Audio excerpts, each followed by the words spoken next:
Welcome सन point. आज मैं आप सबके लिए मैथ का बहुत ही इंपॉर्टेंट और यूजफुल टॉपिक लेकर के आया हूं, जिसका नाम है त्रिकोणमितीय अनुपात, that means trigonometric ratios. Actually class 10th के चैप्टर नंबर 8 का एक्सरसाइज 8.1 का फर्स्ट सम है। और फर्स्ट सम ही नहीं बल्कि इसके साथ हम लोग कुछ फार्मूलाज को सही से समझेंगे ताकि आपको रट्टा न लगाना पड़े और फिर भी आपको याद हो जाए। तो चलिए वीडियो को स्टार्ट करते हैं और एक्सरसाइज 8.1 के फर्स्ट सम को सही से समझते हैं।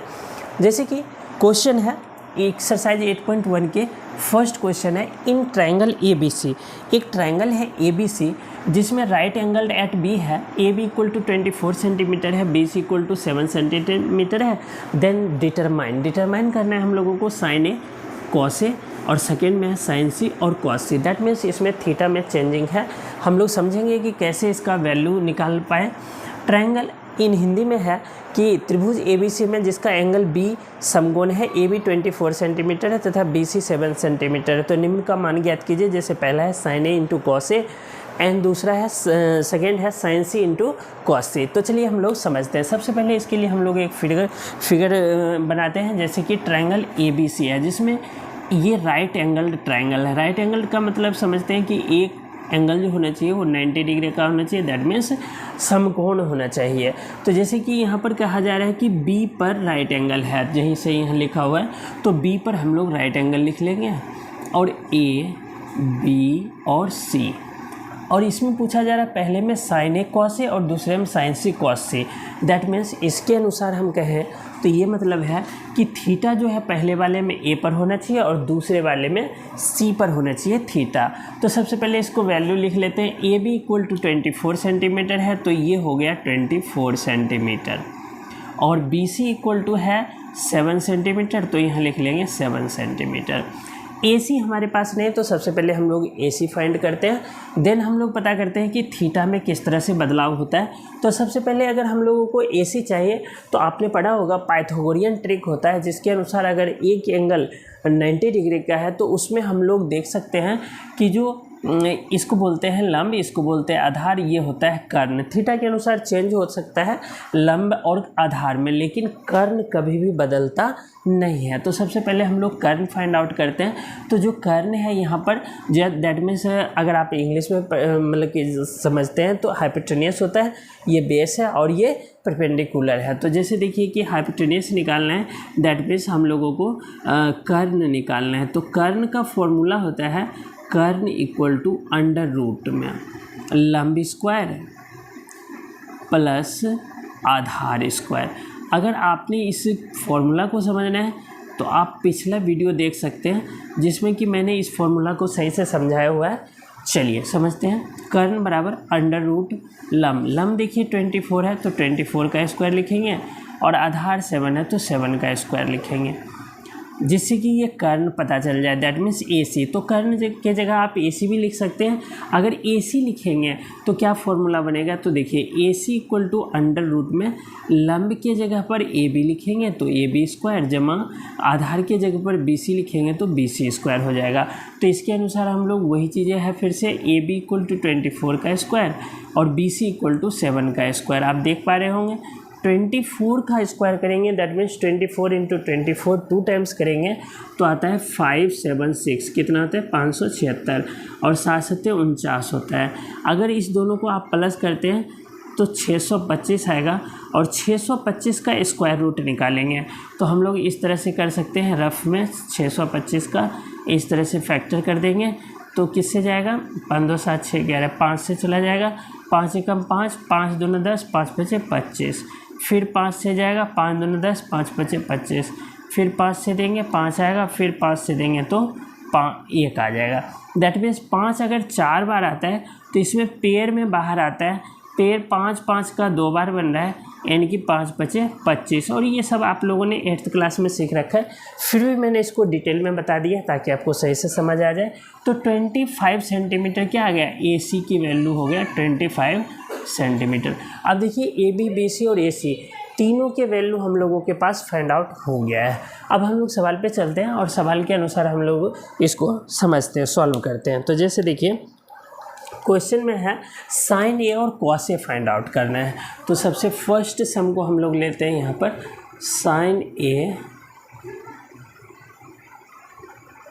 और cos A, sign A into cos ए, ये हम लोगों को फाइंड आउट कर रहे हैं। तो देखिए साइन ए दैट मीन्स ए पर क्या होना चाहिए, राइट एंगल्ड होना चाहिए। किस पे होना चाहिए, ए पे।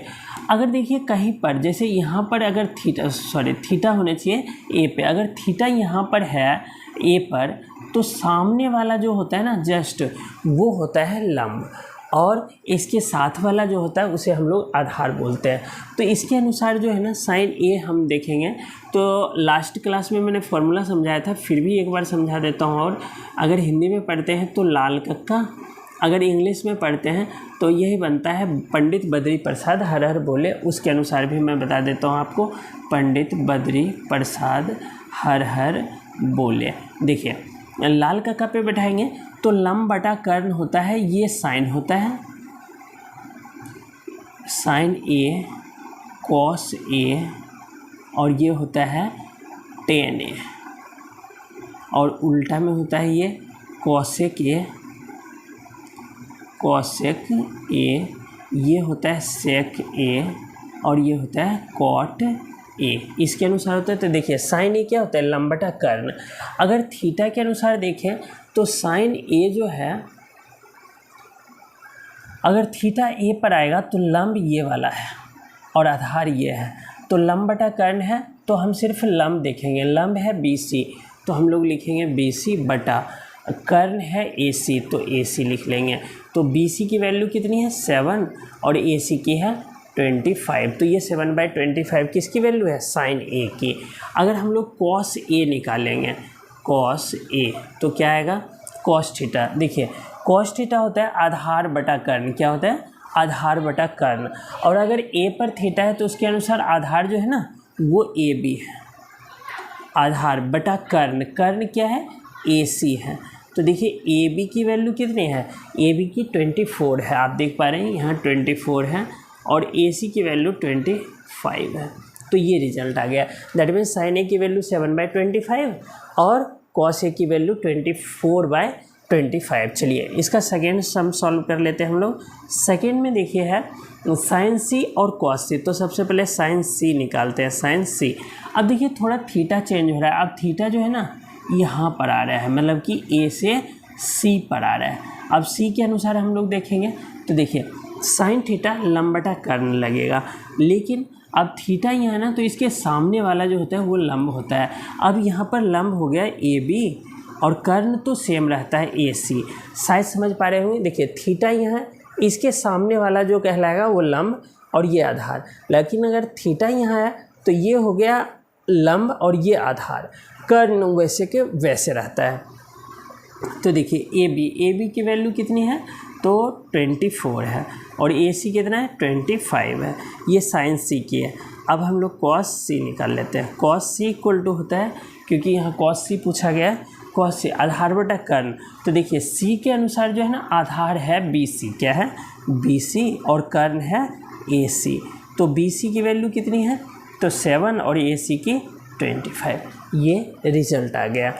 आई होप कि फर्स्ट क्वेश्चन आपको सही से समझ में आ गया होगा। थीटा का सब खेल था कि अगर थीटा पहले ए पर था तो इसके जस्ट सामने वाला लंब कहलाएगा, यानी कि बी सी लंब है, और ए सी तो सेम टू सेम रहेगा, और ये भी आधार है, मतलब कि ए सी हमेशा कर्ण सेम टू सेम रहता है। अगर थीटा चेंज होता है, जैसे थीटा अब सी पे आ गया, तो ये लंब बन गया, ये आधार। इस वजह से देखिए साइन ए की वैल्यू 7/25 है, तो यहाँ पर साइन सी की जो वैल्यू है देखिए 24/25 है, और जो कि यहाँ पर कॉस ए की वैल्यू है 24/25। तो ये थीटा के बदलाव की वजह से ऐसा रिजल्ट आया है। तो आपने ये भी देखा कि अगर हम लोगों के पास एक कोई भी जैसे कर्ण, लंब और आधार में से कुछ भी नहीं है, तो आप वो भी फाइंड आउट कर सकते हैं। किस तरह से है, तो जैसे कर्ण का स्क्वायर और लंब स्क्वायर जमा आधार स्क्वायर। अगर तीनों फार्मूला सही से देखना चाहते हैं तो आप पिछले वीडियो में देखिए, जो कि मैंने ट्रिगोनोमेट्रिक रेशियोज़ के फार्मूला में लिख रखा है। तो आपको आई होप कि फर्स्ट क्वेश्चन सही से समझ में आ गया होगा। चलिए इसके साथ मैंने पहले बोला था कि कुछ फार्मूला को भी समझेंगे। तो देखिए फार्मूला मैं यहाँ पर समझा देता हूँ आपको।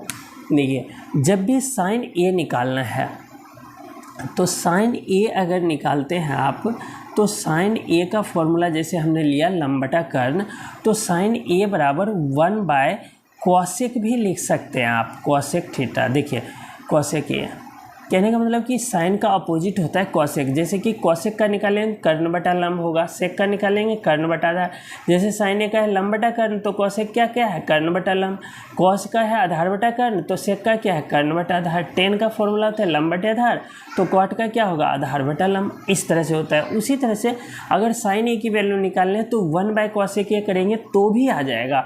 अगर कॉस ए की वैल्यू फाइंड आउट करने हैं आपको, कॉस ए, तो क्या लिखेंगे 1/sec ए। और अगर टेन ए निकालने हैं हमें, तो टेन ए बराबर क्या आएगा, 1/cot ए, ये वाला है ना, अपोजिट कर देंगे। और अगर हम लोगों को cosec ए निकालना है, cosec ए, तो cosec ए की वैल्यू होगा 1/sin ए, क्या आ जाएगा 1/sin ए।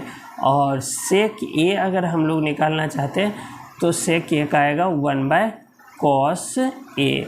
और अगर cot ए का निकालना चाहते हैं, cot ए, तो 1/tan ए अपोजिट हो गया।